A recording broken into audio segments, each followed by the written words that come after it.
Hi குட்டீஸ் and friends, எல்லோரும் எப்படி இருக்கீங்க? ரொம்ப நாளாகவே இந்த மாதிரி சாக்லேட் கேக் ப்ரிப்பேர் பண்ணி எடுக்கணும்னு சொல்லிட்டு ஆசையாக இருந்துச்சுங்க. அதுக்காக கொக்கோ பவுடர் வேறு வாங்கி வச்சுருந்தேன். சரி, இன்றைக்கி ரெடி பண்ணிடுவோம் அப்படின்னு சொல்லிக்கிட்டு என்கிட்ட 1.5 கப் மைதா மாவு இருந்துச்சு. அதை எடுத்துக்கிட்டேன் இந்த மாதிரி ஒரு சல்லடையில். அதுக்கப்புறமா 2 spoon cocoa powder, 1/2 spoon baking powder, 1/2 spoon baking soda, அதுக்கப்புறமா கொஞ்சமாக சால்ட்டு, 1.5 கப்பு சீனியை வந்து பொடி பண்ணி ஆட் பண்ணிக்கிட்டேன். அதுக்கப்புறமா பார்த்தீங்கன்னா ஒரு ஜாரில் ஒரு செவ்வாழைப்பழம், அதுக்கப்புறமா பார்த்தீங்கன்னா 2 முட்டை, ஒரு 1/2 கப்பு தயிர், 1/2 கப்பு ஆயில் எல்லாத்தையுமே நல்லா அடித்து எடுத்துக்கிட்டேன். அதுக்கப்புறமா இது சல்லடையில் வந்து இந்த மாதிரி வேஸ்ட்டு வரும். இது வந்து நமக்கு தேவை கிடையாது. அடியில் இருக்கிற மாவு மட்டுமே போதும். அதுக்கப்புறமா பார்த்தீங்கன்னா இந்த வேஸ்ட்டை வந்து நாம் வந்து தூர கொட்டிடணும். இந்த மாவை வந்து லைட்டாக மிக்ஸ் பண்ணிவிட்டு நம்ம ஆல்ரெடி மிக்ஸி ஜாரில் அடித்து வச்சுருக்கிற இதுக்கு கூட நம்ம கொஞ்சம் கொஞ்சமாக மாவை வந்து ஆட் பண்ணி இந்த மாதிரி மிக்ஸ் பண்ணி எடுத்துக்கணும். அதுக்கப்புறமா என்கிட்ட கொஞ்சம் ஜாஸ்தியாகவே மாவு இருந்துச்சு. பட் டின் வந்து பார்த்திங்கன்னா கொஞ்சமே சின்னது. அதனால் நான் 2 குக்கர்லையாட்டு நான் வந்து வச்சு எடுத்துக்கிட்டேன். ஸோ அதுக்கு முன்னாடி என்ன அப்படின்னு பார்த்தீங்கன்னா ஒரு 10 மினிட்ஸ் முன்னாடி ப்ரீஹீட் பண்ணிக்கணும் குக்கரை.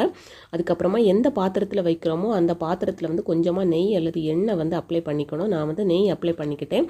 அதுக்கப்புறமா எந்த ஒரு நட்ஸுமே நான் வந்து ஆட் பண்ணிக்கல. என்கிட்ட வந்து 3 கலர்ஸில் வந்து டியூட்டி ஃப்ரூட்டி இருந்துச்சு. ஸோ அதை வந்து ஆட் பண்ணி இந்த மாதிரி எடுத்து வச்சுக்கிட்டேன்.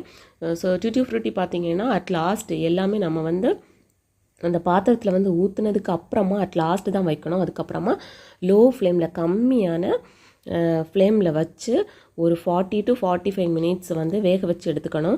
ஒரு 35 மினிட்ஸ் ஆன உடனே ஒரு குச்சி கொண்டு குத்தி பார்த்துக்கோங்க வெந்திருக்கா அப்படின்னு சொல்லிட்டு. வெந்திருக்கு அப்படின்னு சொன்னால் அந்த குச்சியில் வந்து ஒட்டாது, வேகலை அப்படின்னா ஒட்டி இருக்கும். ஸோ அதுதான் கரெக்டான கன்சிஸ்டன்சி. அப்படி வேகலை அப்படின்னா ஒரு 40 or 45 மினிட்ஸ் வச்சுக்கோங்க.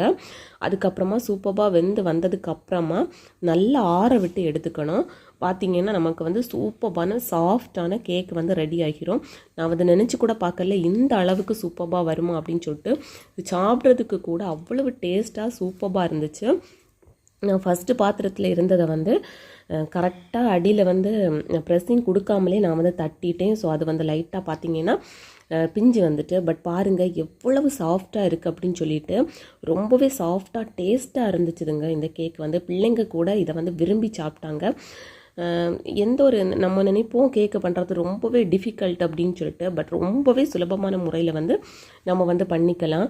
சர்க்கரைக்கு பதிலாக நாட்டு சர்க்கரை கூட நாம் வந்து ஆட் பண்ணிக்கலாம். அது வந்து இன்னுமே ஹெல்த்து.